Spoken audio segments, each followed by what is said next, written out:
Good morning. I'm Julio Saenz along with Mauricio Riveros. Today we'll meet Rosemary Villarrubia-Izzo, a social entrepreneur and local leader who's working to preserve her culture here in Rochester. We hope you will be inspired. Celebrating leaders in Rochester's unique and vibrant business community. We'll meet entrepreneurs whose passion and perseverance have helped push through life's challenges. Join us as we share their stories and journeys to success. It's time to be inspired.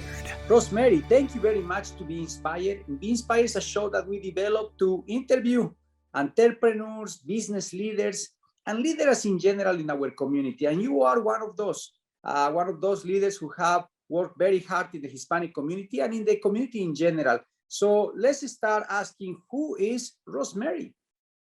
Who is Rosemary? Rosemary Villarrubia.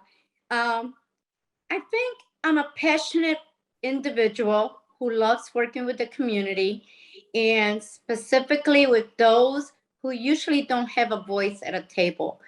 And so I started at a very early age with my dad, my mom. They came here in the 60s, 1962, and it was always about, as soon as they heard there was a Hispanic that had arrived from Puerto Rico, wherever it was that needed help, it was about pulling resources together and helping them find housing, clothing, food, whatever needs that family had, it was about assisting them. And that's how very slowly the few Latinos that were so inspirational about helping people came together to start the Ibero organization. My father was one of the founders. And as a little girl, I remember being dragged there, and it wasn't even there before, because actually it was more like at the churches that they gathered and talked about things until finally City of Rochester gave them some funding to begin the actual organization. But I would be dragged wherever it was. And it was always about looking up at my parents at how, to me, it was inspirational that they care about others. And it was always about being there for them and making sure that those that had a need, you helped with and assisted them. My father and my mother were very much passionate about giving, but even more about being a voice for those that didn't have a voice. And I became drawn into that passion with them. So, we love history on this show. learning from the past, to help us sort of set the course for the future. I just love the way you describe a lot of those memories. Can you tell us a bit more about what you remember about, how things were there with the community, maybe, how in contrast to how they are now? I have to, when I look back, like I remember as a little girl that I lived in a community where right now Coca-Cola stands. And so it was part of Elmira that led to St. Bridget's. And in that little section of Elmira, we had a lot of Hispanics, as well as Scio Street and Central Park and those areas. And we went to all those areas, whether it was to play dominoes together, to hear music, like Pedro Nunez, a beautiful individual who kept our music, traditional music alive. And so it was all about the arts and socializing in their little small groups. But as people started coming and started becoming bigger, I remember my dad, after renting for like a year on Elmira, finally bought their first house. And it was by Harris Street, which at that time it was Italians and Jewish families that lived there. And we were the only Hispanics in the neighborhood. There, my parents were all about Italian being spoken around them. So it was easier to go to the Italian mass at St. Michael's at that time because there was no Spanish mass. So as a little girl, I remember attending mass in Italian before I even attended this first Spanish mass. And Father Tracy came to St. Michael's. He became a true mentor in our community. He fought a lot of battles side by side with my parents and Beleng and some of the older members of our community. And so I grew up seeing that history of the organizations that were being developed for our Latinos, Ibero, PRYD, Spanish Action Coalition. Some of them don't exist today, but they did for many, many years. Those were some of the most important memories growing up, because that's where people gathered. That's where people tried to make a difference. PRYD, because it was for the youth, and it was about summer camps and programs and after school programs for the students. Ibero was mostly families. And then Spanish Action Coalition, which was an organization to fight legal battles more than anything, whether it had to do with the Department of Labor, whatever it was that really needed addressing at a legal level. And my parents were so involved in those steps that I think that molded me into who I am today. Wow, what a richness of history and background in our community. And now when you look our community, Rosemary, and you see the level of influence and leadership, I always mention you guys were the first, and your parents, that first generation who opened the doors for our generation. We have now bigger and greater opportunities.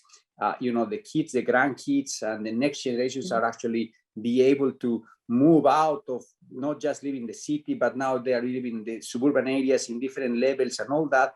It's amazing to see the transformation. So tell us, what's your perspective? How do you see the community today? I see it as a mixed community of diversity. And the ways that I mean, and the way I mean is that more than 80%, of course, are Puerto Rican descent, but you have so many other nationalities, the Hispanos, Latinos coming to Rochester, Dominicans, Cubans, like you, Mauricio, from Bolivia. There is a diversity, and I see it very diverse. And I see everybody wanting to come together, share their cultures, share their beautiful traditions, not be excluded.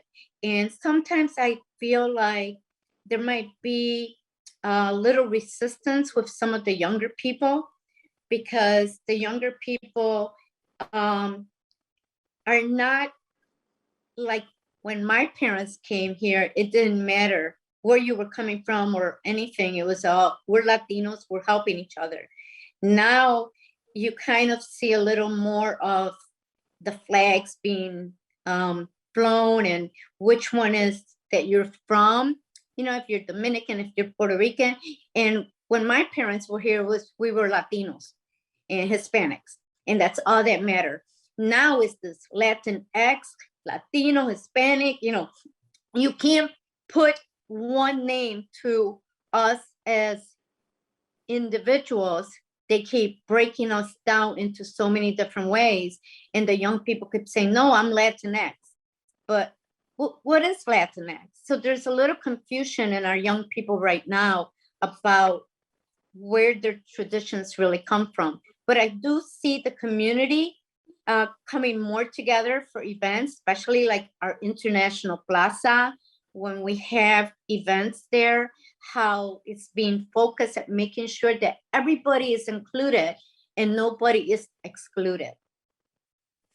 That's what today is all about, trying to educate our young ones that we are all one Latino group or Hispanic. Right, and one of the events in the area that does the best job at that is the Family Day at the Hispanic Heritage Family Day at the Memorial Art Gallery, which is something you help organize. Can you tell us a little bit about how you got involved with that and how you've made it into what it is today? It's one of the most anticipated events of the year. I was just talking to a friend from Florida today, and he was mentioning how much he missed that event. So it's just a wonderful. 20 years ago, Hispanic Heritage began at the Memorial Art Gallery, and Dolores Redney was very inspirational in making sure that it was an event that was shared at the MAG. And we are very blessed to have had 20 years of this. And this weekend we celebrated our 20th year. From day one, I remember manning the Puerto Rico table and being part of the committee and saying, but we need someone to cover Puerto Rico. And boy, do I have stuff from Puerto Rico. And that was like, I take on that role, for that.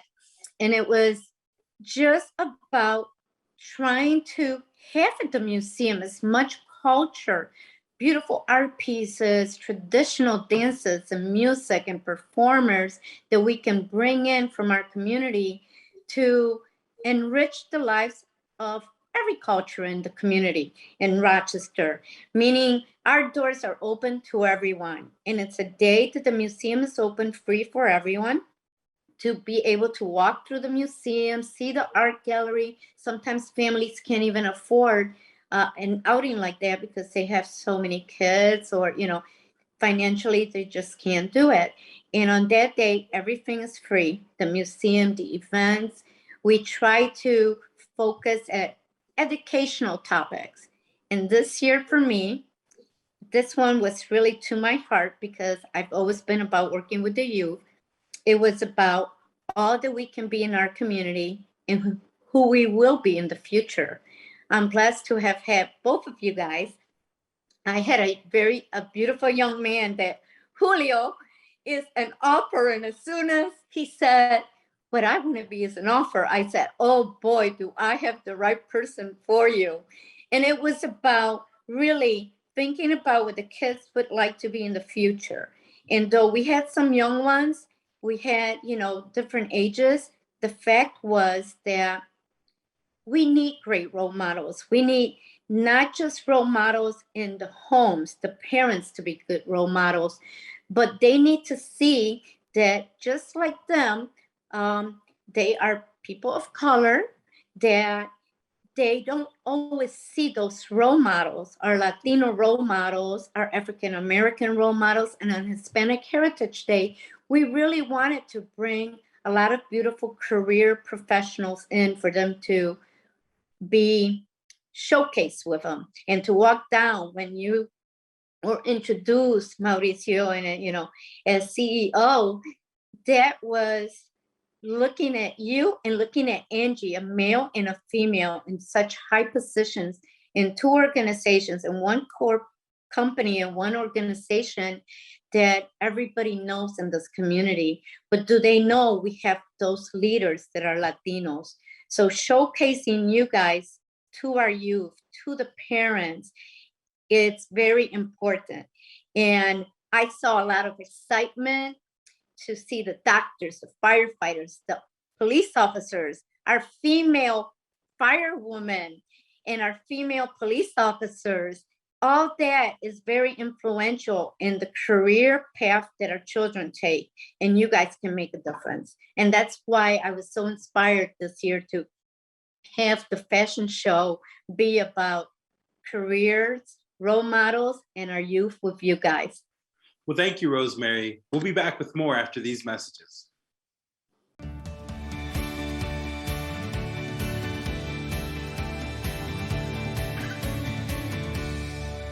I love the enthusiasm for what you do, and I think it's just such part of what makes it such a special event. We usually interview business entrepreneurs on the show, but also leaders of all walks of life. And being that you've done so much on cultural and social level, what advice would you give people who, instead of maybe an idea for a business, they have an idea for something they want to see change in the community? What advice would you give to that person?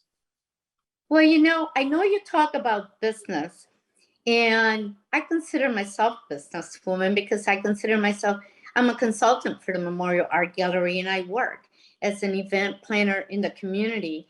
So I am my sole business person going out there, working with various organizations, colleges, doing events for them and putting in the work. And I think if you have a passion, whichever passion it is, that you feel that you can do this as a career. And this is my career, working in the community. I've done it in my field of work, And I've continued to do it after retiring in my field of work, but as an individual and as a consultant for the community. And you could do anything you set your mind to it. I think if you are very serious, if you take jobs very professionally and respectful when working with others, you will be you'll find that people will open doors for you and that they'll meet you halfway, and that if you have something to bring to their table, they're willing to listen to it. But it's just a matter of how you conduct yourself. I've always said, respect people, people will respect you. And that's important, because a lot of times you want to demand respect, but you're not giving respect. So it's the way you deal with the people in the community that's going to get your career going the farthest.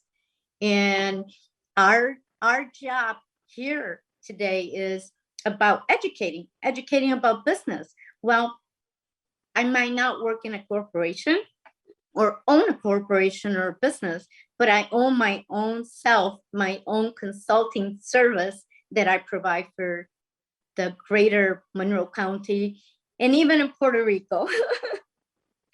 Well, that's beautiful, Rosemary. And I'm telling you, you are a social entrepreneur. You have the capacity to connect people, to integrate, to create excitement, and to pull up an event like you do. It's extremely hard. It's extremely hard. You know, many corporations will dream to have an organizer like you, because in the end, it's about talent, putting teams together, inspiring. And it's harder to inspire people who are just volunteers. You know, it's one thing if you pay a salary, but it's a completely different thing when people come and just do it for volunteer and they do it with excellency.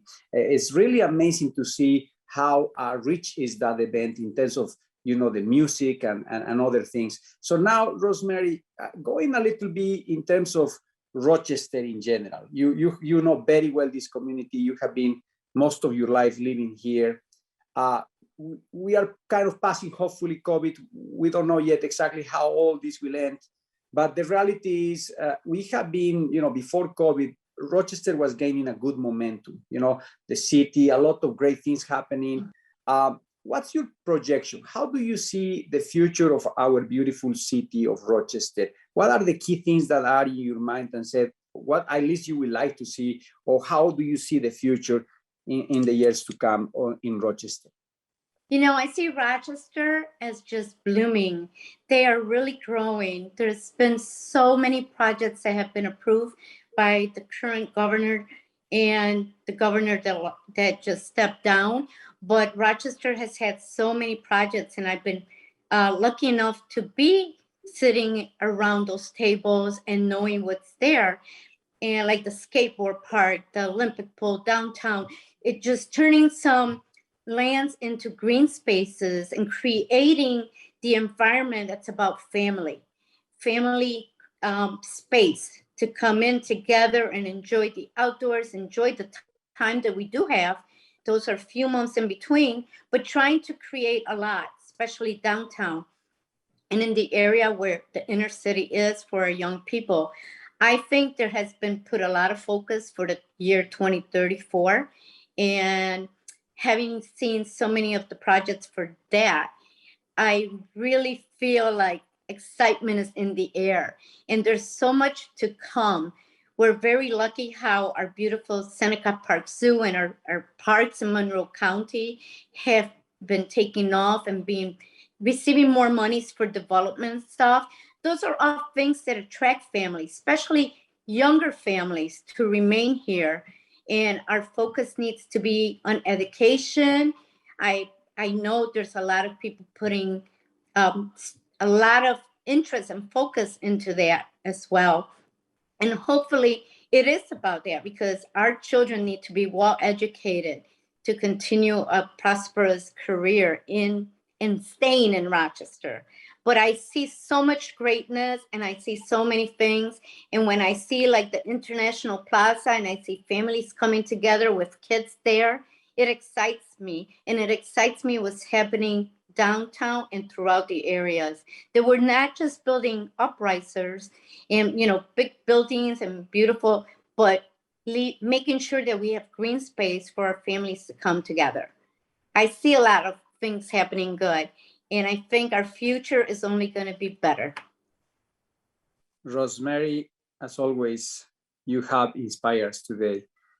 It's really inspirational what you have accomplished for our community and what you will continue to accomplish.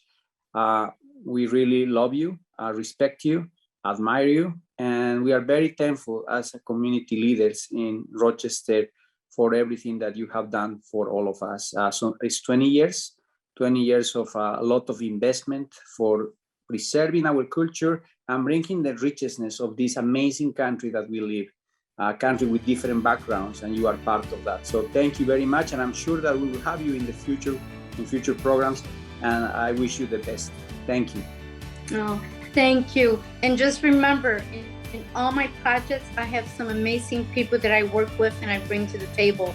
I would never be able to do what I do if it wasn't for the amazing individuals that support and volunteer and help me along the way. And that includes you two gentlemen, and I thank you for that.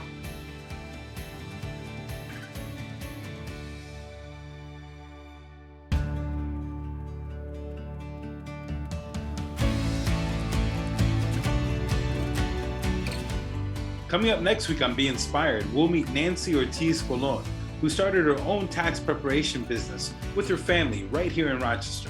To watch today's episode and the complete interviews of our guests, go to rochesterfirst.com/beinspired.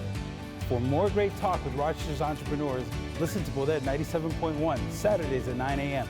For Mauricio Riveros, I'm Julio Saenz. We'll see you next week on Be Inspired.